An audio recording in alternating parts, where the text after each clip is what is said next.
I hear you. That's right. And if you don't do those things, you look like you're avoiding the situation.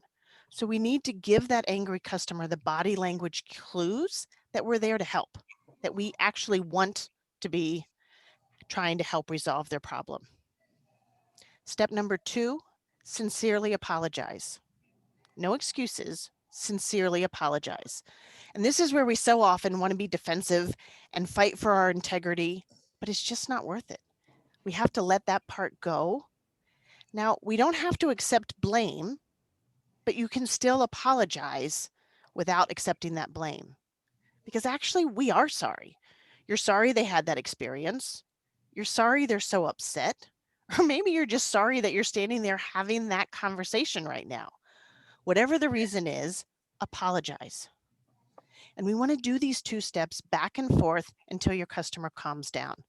And it might take a little while depending on how long or how mad they are, right? The longer they've had to wait to speak with you or this situation has been brewing, it might take a few times of going back to acknowledging the complaint and then apologizing and acknowledging the complaint and then apologizing until they're done talking. I want to add for managers that are on the call, this is the point where you want to give your staff the opportunity to bring you in for reinforcements if they need to. This is a soft skill that takes practice, and it's also a little scary since nobody likes getting yelled at. And if your staff member doesn't think that they can fix the issue on their own, give them the phrase and teach them to say, I am so sorry that this happened, and I really want to resolve this for you. But I'd actually like to bring my manager over because I think that she can help with some solutions. Do you mind if I do that right now? Again, asking, do you mind if I do that right now? And here's the thing, that staff member can't just tap out because angry customers hate being passed off. So even if you're not the one who's really there to fix the problem, they need to stick with it until the end. Or if you have a natural break where you and the angry customer go into your office and it's a little more natural for them to break off, then it might make sense. Questions about step 1 and step 2? Awesome. Step 3 is to take action to make things right. How do we fix this? And then when we can't, are we able to empathize with them? And I suggest that you try something before you launch into offering something that would make it right. Ask them. Ask them how you might be able to fix this for them. So often when we're ready with a grand gesture to give them additional discount on another item or to call them as soon as something else comes in, what we want is to be able to respond to what it is that they need. And sometimes it's just someone to listen, or they just want to be sure that this doesn't happen again to someone else. So giving them an opportunity to help you figure it out will really be a nice way to meet them at where they are with this issue. I mentioned empathy earlier because empathy is something that we need more than any other retailer out there. If I was a restaurant, I could comp a meal or offer a comparable product, right? Or the cable company can simply waive a bill. But sometimes we can't do that. There isn't anything that we can do that's going to bring the sofa they bought yesterday back because it was resold a second time that same morning, right? So I think we need to be careful that we're taking the opportunity to have that empathy, right? The other thing is there are many times that we feel that we're safe because our policies cover us under issues like this. The sign says first come, first serve, or all our sales are final. But if your customer is mad, it doesn't matter how sound the policies are. We've got a problem. And this is where we have to be even better at empathy and compassion. I'll add too that if you have staff members that struggle with this and they can't understand how frustrating that situation might be for your customers, they're going to continue to struggle in that retail environment. So taking an opportunity to really train and try to bring that staff member up to the realization that this is where we really need that empathy, because if not, your store is going to suffer because of that, right? Step number 4, thank your customer. This is not a complaint. This is critical information. And we know the crazies that are out there, they actually only represent 1% of all of your customers. Now, they're a pretty loud 1%, but it's not that many. Most people just want to support us, and we need to act accordingly. So getting this information is the only way that we can address if there are real issues in your store. And we can't see everything that happens in our store.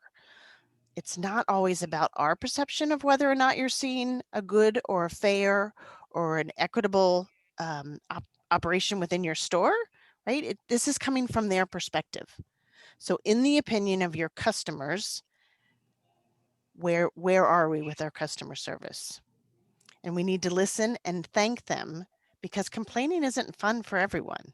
All right, let me rephrase that. Complaining isn't fun for most people. I know we all have those customers who we think they really want to come in here and complain. But I think for most people, they really want to support us and the operations that we want. Questions or thoughts thus far?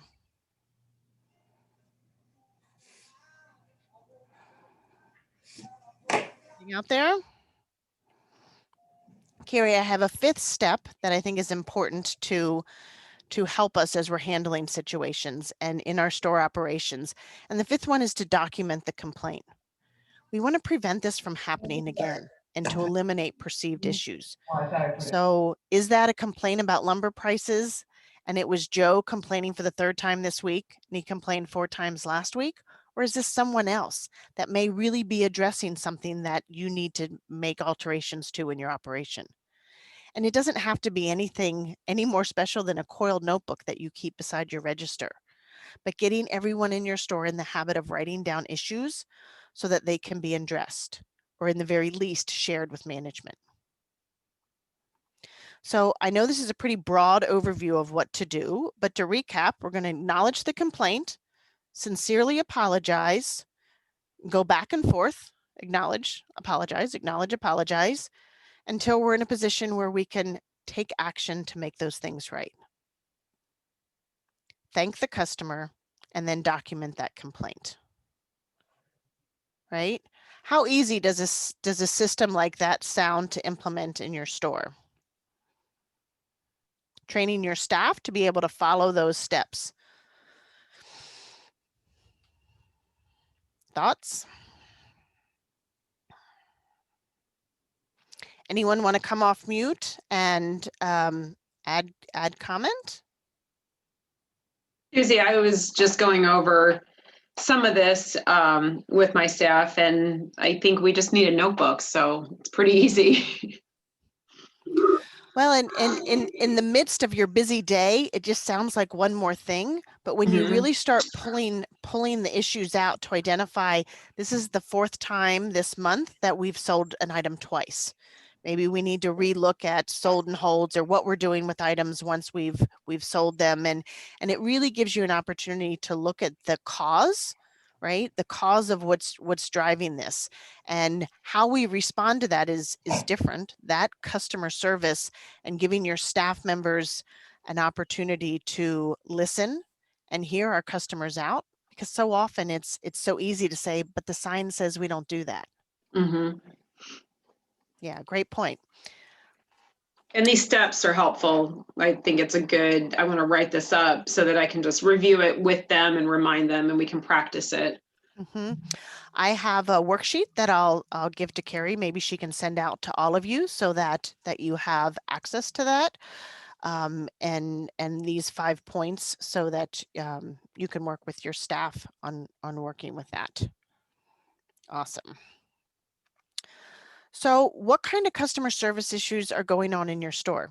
You either want to raise your hand or type in the chat. What kind of issues are happening in your store? If you have a lot, maybe you want to share one of your more favorite ones of a customer service issue that would require an interaction or taking you through these steps.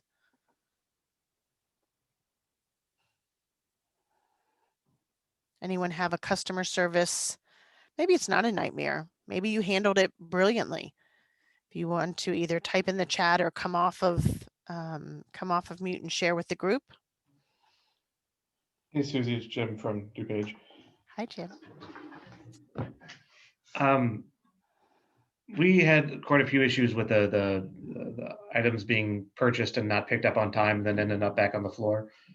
We didn't necessarily have a log to do it, but it kept coming up more and more frequently. And we kind of changed it from being the cashier's responsibility to on the sales floor and having those interactions. And so explaining that policy multiple times. So by the time they got to the register, they heard it 3 or 4 times that they need to pick it up within 3 days or it's going to go back on the floor. And that seemed to have kind of a positive interaction. So it wasn't just relying on one person to say it one time.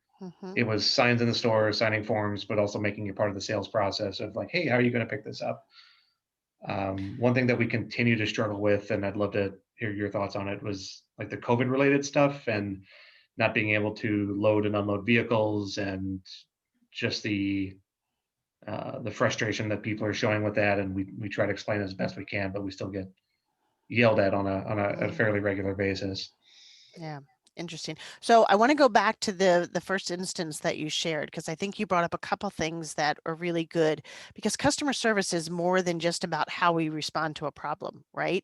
And the better we're able to communicate the way things work in our store through signage, through having multiple points where people are understanding what the process entails, whether it's signage or more staff members are pointing out that this is how the sold and hold work.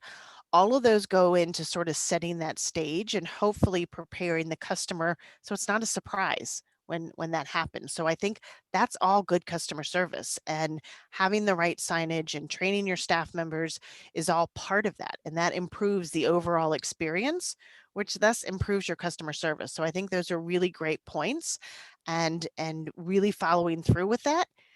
And I'm going to lean into that as we start talking about COVID, because I think as we're all dealing with a global pandemic, and quite frankly, we're all over it and we're all tired and frustrated. So now we bring tired and frustrated customers to tired and frustrated staff. We've sort of created an environment for a nuclear something like bomb to go off. So taking a deep breath and reminding your staff how stressed everyone is, including themselves, and identifying how do we make sure that we've got the right message, what's coming out of your state and local legislators for how you're supposed to handle it, because there's some things that are out of your control, and training your staff to be able to say, I understand your frustration. We're frustrated too, because we love being able to help our customers, but unfortunately these are the guidelines that we're being given. So lean into what the regulations and guidance coming from the CDC and the OSHA and your state and local regulators as much as you can, but doing it in a way that maybe we need to start having yoga breakouts for your staff members in the morning instead of a coffee break, to just everyone exhale, and we can only handle one thing at a time. And putting it into perspective, we're all frustrated, and we definitely hear you. Maybe there are some additional things that you can add, so that if someone's having a difficult time because you can't unload, you're a little more lenient with rescheduling, or providing an opportunity when instead of them having to, maybe they drop it off outside and you pick it up, you meet them halfway, right? But so that you're still abiding by the rules that are being regulated for you on what you can and can't do. Do others that are here on the call, do you have input on maybe some suggestions that you've done to help in the COVID context, how to have better customer service, but yet deal with customers that are really frustrated with the new way that you're either doing pickups or drop-offs? Anyone have input to share on what they might be doing?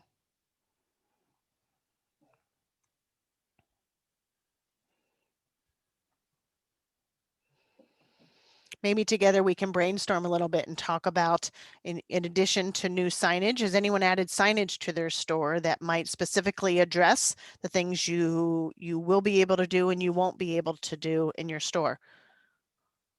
What are you no longer doing in your store that you used to be able to do?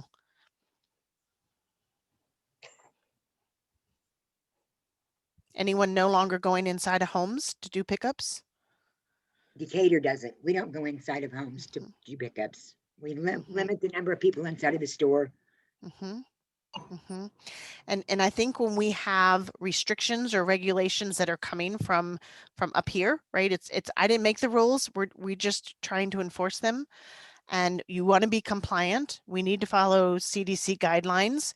And when you can take the decision of do you or don't you off of your plate, right? I think that's a little easier for you don't make the speed limit, right? You only try to follow it. So the same thing, understanding what the guidelines are and that you're just trying to follow that and protect your staff and volunteers.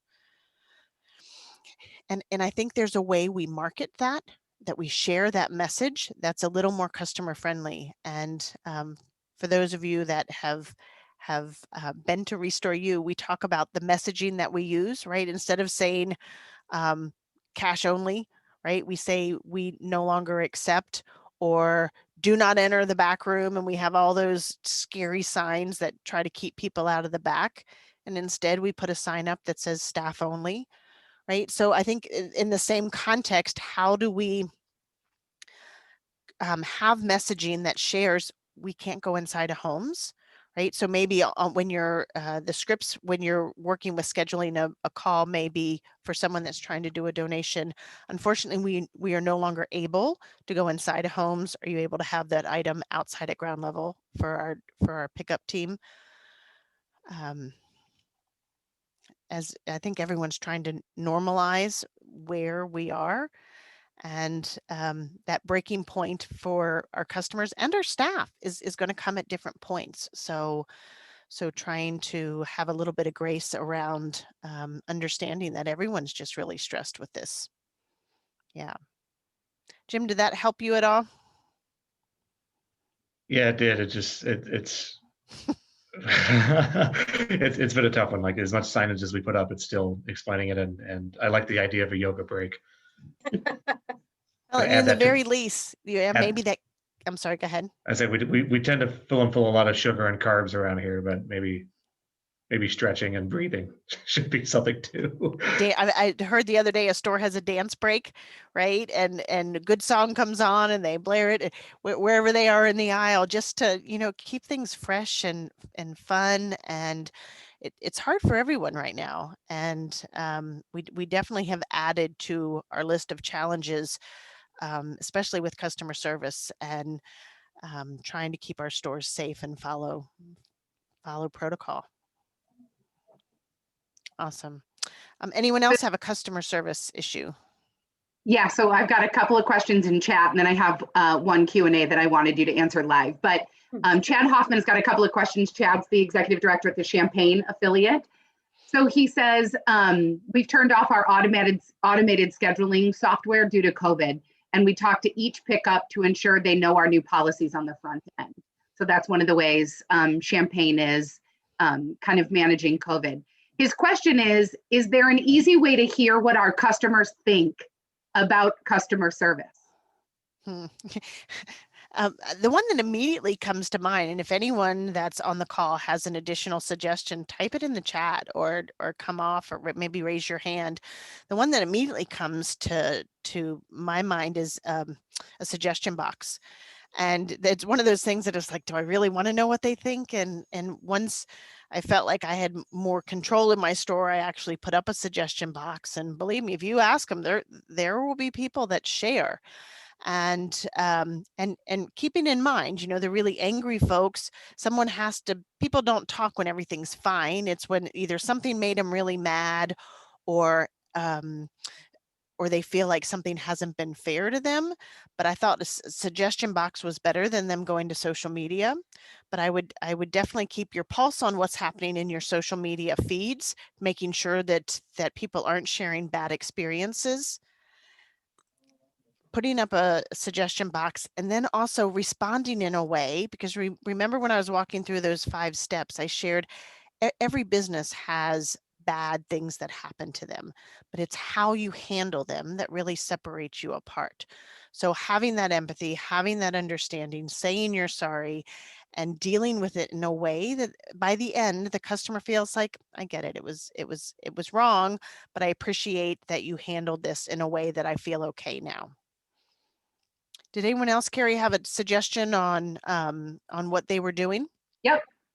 Lauren, I don't know where Lauren is from. So Lauren, if you want to take yourself off mute and let us know. She said, we sent a survey out to customers via Square. And that definitely gave us some useful feedback, especially it gave them the chance to leave comments about their past experience. So if you use the Square system, there seems to be an opportunity to reach your customers through there. Yeah, I'm from Champaign, by the way. I'm the development director, but I run our online store. So I'm here for this. Yeah. Yeah, we worked with some student groups last semester, I think it was, and they helped us create some surveys, and one we sent out via Square because we use that for our POS system. And that was really useful because you could create certain questions that you wanted, specific answers on. But I thought the general feedback was the most interesting because it allowed them to mention things I hadn't even thought of. So yeah, so that was a good tool. I love it. Doing a survey.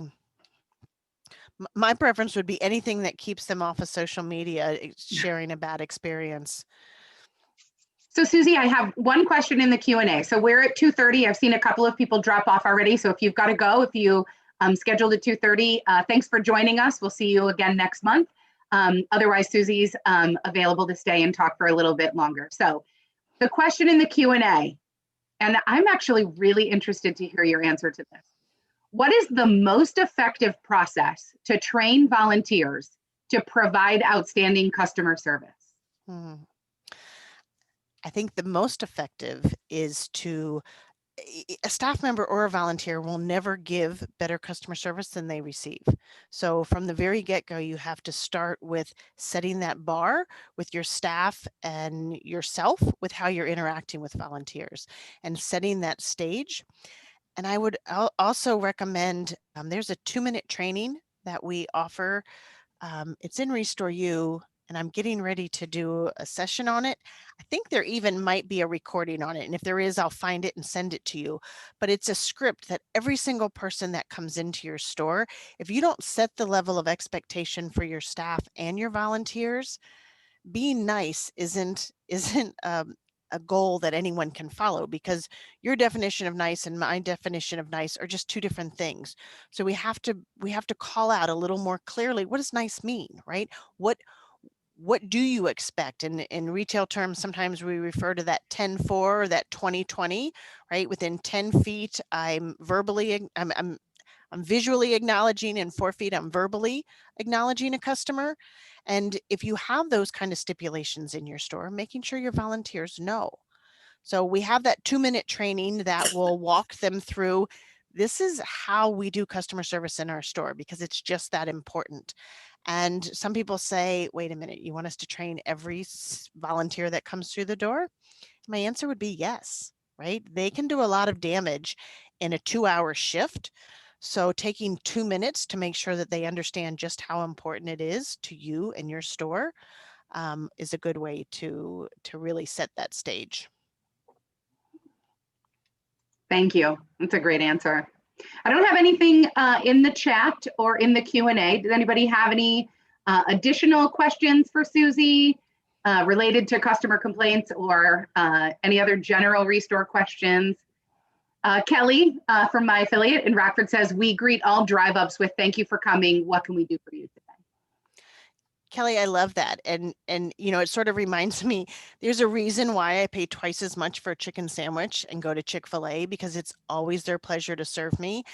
And that experience, it goes into why I go back again and again and again, and it's consistent and it's every single time. So having expectations like that for your staff and making sure that you're training them to be able to say that every single time a customer drives up is awesome.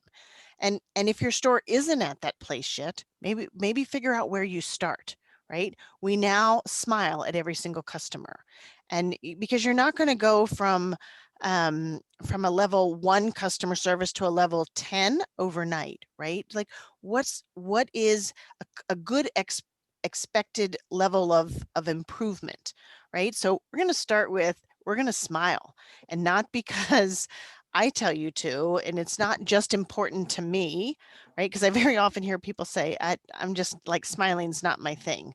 Well, unfortunately, it's the world's thing. So in retail, we're all going to smile. And that's a new expectation for us when we're interacting with anyone, be them a customer or a donor or shopper or a volunteer.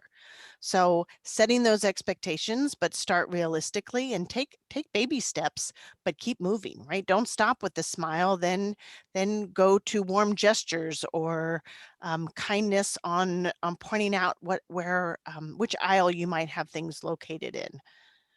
So I love that. Susie, where do we access the 2-minute training? I'm going to find out how we have it packaged and how I can get it to you. In the very least, I will give you the template, which is an opportunity to you can adjust it and make it fit for you. But I will get that as well as these 5 steps in a document so that Carrie can share that with you as well. Great, thank you. So now you're getting 5 steps and 2 minutes. Nice. Going above and beyond, my friend. I love it. Because I care about you and I know how important customer service is for you, but I also know how valuable your time is. So coming up with tips and suggestions and ways that you can share those expectations with your staff is something we're happy to do. That's great. Well, thank you, Susie, so much for your time. What a pleasure to get to spend a half hour with you and be a part of your energy and excitement about ensuring that our restores are successful. You've always been a friend to Illinois. And so I just want to say thank you. I'm sad we're not in person. I'm sad for all of us that we're not in person, but our plan is to, as an ASO, host an in-person conference in November of 2021, if possible. So your affiliate support organization or Habitat Illinois is hard at work to try to figure out how to do that safely and effectively so that we can provide you as much information as possible about all of the areas that that affect, not only Restore, but your affiliate as well. So Susie, Awesome. Thanks for your time. Thanks Absolutely. for your energy. Thank you guys. Keep Yeah. working hard, and we're so appreciative of you guys and all the work that you're doing to help your affiliates and move the needle on poverty housing. So kudos you. to all of you. Thanks. So we'll get the recording up on the website. So for those affiliates that want to share this with other staff and board and volunteers, we'll have that recording up on our Habitat Illinois website. And then as soon as we get the resources from Susie, we'll get those up on our website and we'll send an email out with that. So Awesome. please take our That's awesome. survey. You'll get a link tomorrow to take the survey. We'd love to hear your feedback, right? We just talked about that with our customers, and you are my customer, so I would love to hear your feedback on how today went. So have a Awesome. great day, stay warm, and we'll see you in March for Awesome. volunteer Bye, engagement. guys. Thank you. Thanks, both.